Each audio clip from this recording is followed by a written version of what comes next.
Malakenyam, ner Malakenyam kanasin content barach member the link nor online TV. Kajan guaseme te kon kalar me bukona link rewi dan ka gambela an wale kajan shang right kon ka jama shang wal ngwan ka pai badak ron kina daro jendang ro ngwan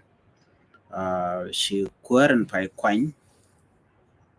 ne Dr. Galwaron che shubre wi ka gambela che shubre wi ka gambela ka kor guasen be video ne ka baka nywa ka yakel shan mo racha kajan guaseme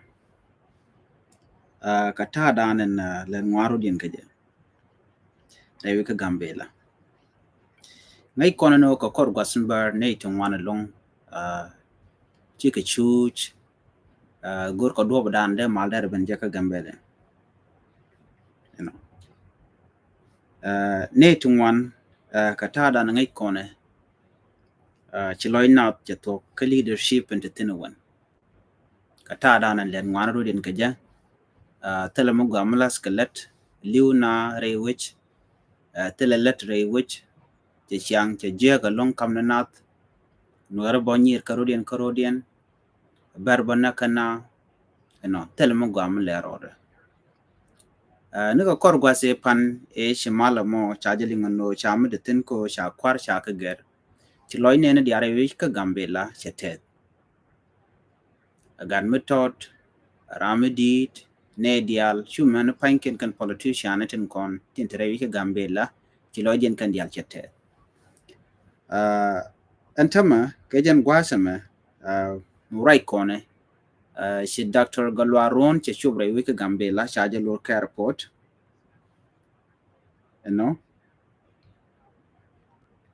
si lein ne dial si te chinetung wan chika wen wini ko bikan support dien kinok dien ka kwere jadidan painung rewika gambela bikan anyot netung wan long chilojin chetet ke chinetung wan chiwo airport ko waterlo ajmo wajalat chika jen airport shika wa ne rewika gambela murai kon ka jan gwasmentama shi kwar dang raw chika chop ka kare we dan ka gambela antama liep ka ko dong de kan community de kan ka address ke de ka right kana liep ka new land ne tung wan ko ne tung wan chika jen chika wo ne ka mazuria ki rona ba dun gambel ko de kan olorten ki loinen tung wan chete da long la change method malar ka jen o change ben ke do bdan de ger ke gar de ben ke jere wo chi matot gare ka kan koruna dialati telewe chin chane go longo do mi dire no de gambel de ro ger tele do mo ger gambel ro de je wi connection right connection ko de kwar content pai watch de kan do de kan real ka me de na de ke te ke gambel du no che kan long kan ga de dang rawon tama chi ga ben pin alo just loy nat ka kan ga ben pin chi ga mala kwer la be pin alo test loy nas ka ja Dr. Galwa tut ka gwase dane be pin wi kwam chi loy nat te kan loy nat je cheng na me shana na ka ta me dan me ba kul ben pin ko ta me dan china liu kan kwarat kon te kon na liu tin la kula go ni je no da randa je ya kan an kwar Galwa tut me dane chalan me la na la kan na ka gambele wang ka bas ne ka do dana wo ke ler ka wudu pull down ko jan kwa dana la ber la kan wala kan yan nekten jen shabide la bi baburai kana be na address be ka jogo no men chitwo ga ne makana ana mo la loy na la ko je ko chaben la bi nyal barai kana barai kanwari do dan de na wo ka jebe jalat ana mo kel mishalara de long lo chi loy na chetet ka je kan god yale ko ne liuna ka je ka jen 2018 2017 2018 e dana te kwar kan Dr. Galwa tut shina liu pan dundo jen la be bo right kana bana bin chum ka bu mana chi ka ngai kon no kwar la den no na mon wo da na der ka chum te gari mu cheto da wi da jare ala ka chan ram jet loy den won bo da man je ga dan te loy da je pat me cha Galwa tut cha je bo woch cha kwar tan ko cha je kwan quên thân quê cha quanya lo chlo nen dial chate the long ba ko cha kwaren cha nyo quên a chek ne me cha je bu quanya lo jala vice president no rewi ke gambela a cholo na chotes ko je na reading ne chwa gu no bi system baroda ger ana moni choretin me shi ga budol ko dole shi ga dole ka chotan ko je chojana kwaran dan la kwara rawda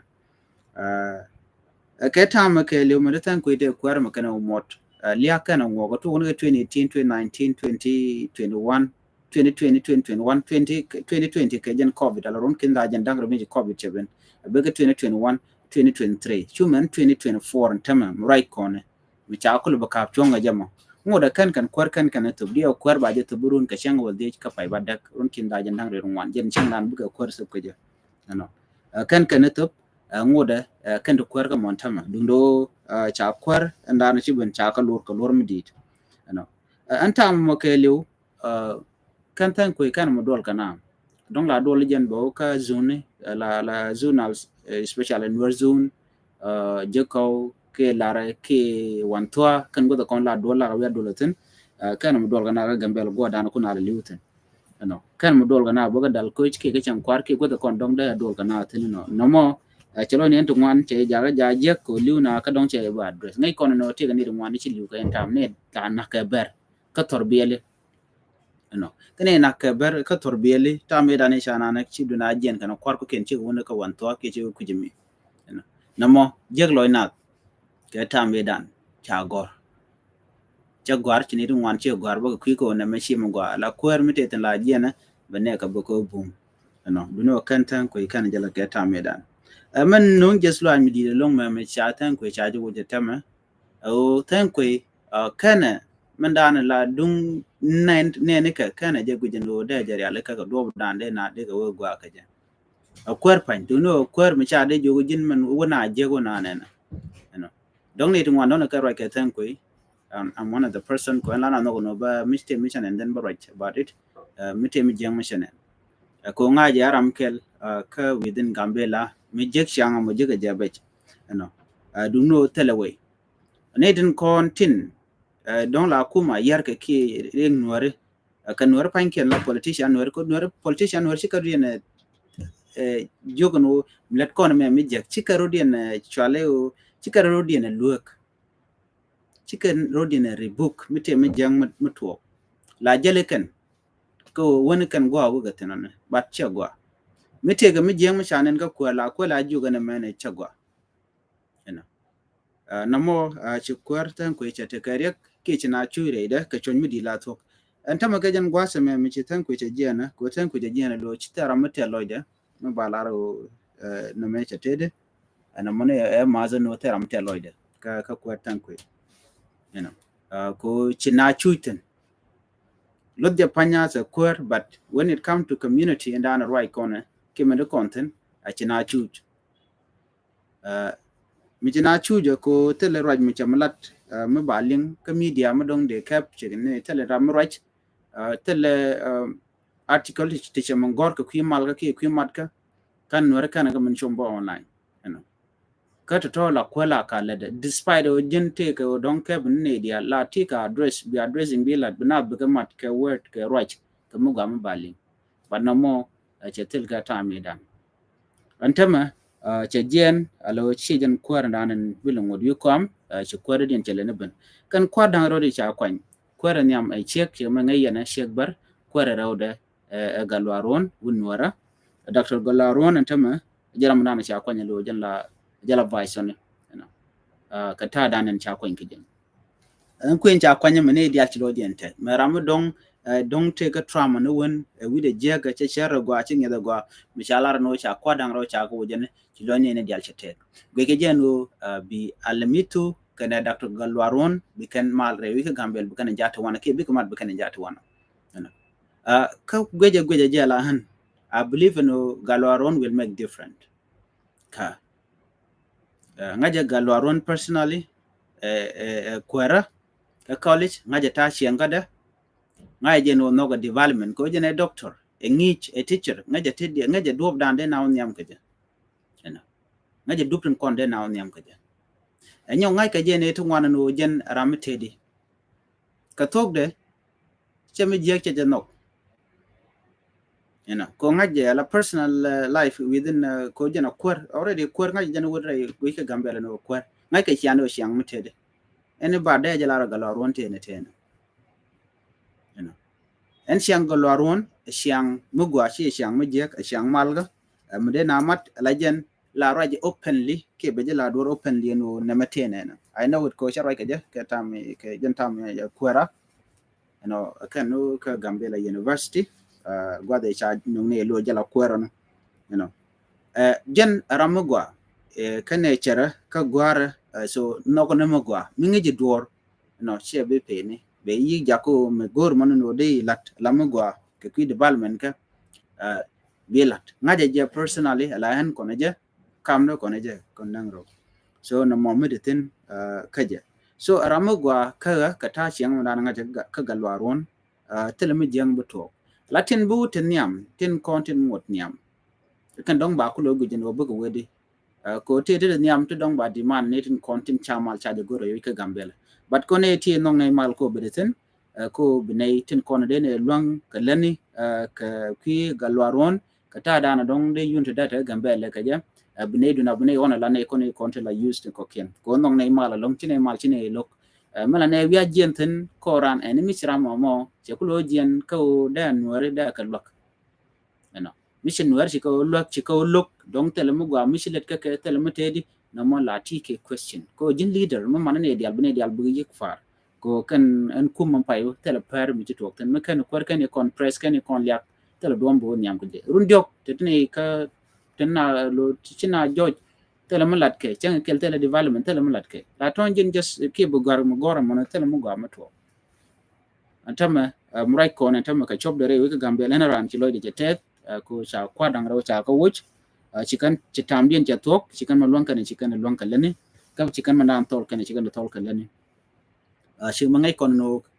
charot te tol la tok tel mo gam chi wala lat ka ka antama mi chi kwara ma shabena ka tama me gwe janu ba mo go ko ne to wan tama tel odien man ber tel odien te ram ma shiro de tet ala regime change mo go alon kan ideal regime change gwaya ko la to ko ken to go la ka no ngata sha palewa kel mena lat ke ta me dane te dr galwatu te kwarka gambela take stadium gambela ajen gwakke ci gwakke je to me cha to dr galwatu to acho pele je nono kan lat chu mena tema share bo ci ke je ko tele share go ri shala jan ta dane ci galwa tut kar yale keje tele mu cha nyoko lene anyo piu tele piu re wich karaba tele karaba re which a jek tele mu gam le rorten ke tamo ke liu tele mu chala but chiran to del de kamni ala wa dong o jini ku long ngak but ka tok de in reality chunya na kati di jek ne an ke to gorga no de real ka kumba chi kuma che ga real ka right now a right time ko mu dr golwaron kana jen alimitu mot mo ko yana iti chudin rod but we mean that gambela ba jek for good goido dr golwaron engwane kelinga a use kelinga ka alarm educated person me beta yunte ka rewi gambela be jangaje no de na wede ko men terne lon kon use o chine gorno de ne chuch chine gorno ne de ne de ne pen let de ne kala let go den community gambela de janang nyam non ne yo de na tike unity non ne yo bong rich chaje bulat kwikel gone no tele yera radian medela tes ne nyoki ramde le liure wi gambela ka tamde da shamo gwalo de kan dang ro de let kel de kan ne kon la ber kon di lokon wari de jogo yena ay amada na me tam da di manu kun palaka alle ne kon kel ko bana gambela bana ina ngwar dien namo da mo gwa mu we de la let ko bin wari be ku de to mi shejan bana chuje long ko mu we kan che kon lin ke tamen tam ko kon kon la gan wari tere ne oi ba ji pali kamite ga mi jeng mi shorla be de yik roja gan siu mi te mi jeng mi chinene it doesn't matter latik dan gwani jana long katigram kel chang cha bil kon biling ni al federal government bu kon long kon len ba kon ala ko gor kon tike gambele ci kon gor bana jek ke jan gwas men tama man gora de lariye ci Dr. Galwaron ci shuka gambele jare yu ka gambele antama moray kono kan kwen alimitu mot no ka kamla da moko bikan gambela bikan nang nyam an lat kwer ka man bakulu to bala inauguration tomno kwer ka dew ka jeno dong darun changa wal de ka pay badak won kin da jan dang ron jen tam dong bana balat ka ja ka kuje mo chana goro no chana chonkel ka ja chana goro no bana mal bana je advocate bana ka community net ko ken ko bi mal bakulu to wana jan ta dran goro jeno de kono mo de kono kep ka ja ene ban leer ko ken bana ka lene ling ko kore changa me ke ba video ne yo ba la video ne content cha joj tilanyin ta dan lor ka ja ka airport dun gambela ka chub dare wuce chub re wuce already and Dr. Galwaron ce chuban tama ne dial chi ko official dial ne dial chi ko ngwas mi tar makan mi chidot ram chidot karo ada baram ta ganis mandana le Galwaron ke lu Galwaron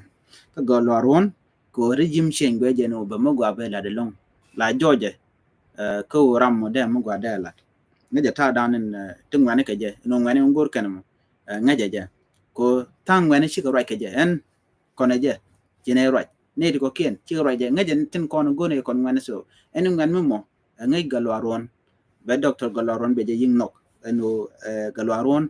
rami nong ne ideal te ram loga gorne development re ka gambela ka kujimo de laro shonga kel kaja a wona jan yam jogda chele riet ne kon ngwane ka jogda chi rid go chinware a chung kel ka chung go community ndial kon te gambel ko gambel te community ntu ngwan nuar te gaten beraten majang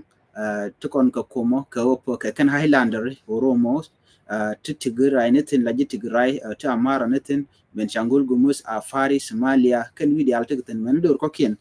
te sia dor gambela te gaten so ne dialogon dial baga par mite mi choda la ba yi la ran wona mene shabach kana maria le kana jena moni en mandande kon link en ban le jek ka kore yo mo dong te mi chan le link ka ta dan len maru din ka ja ka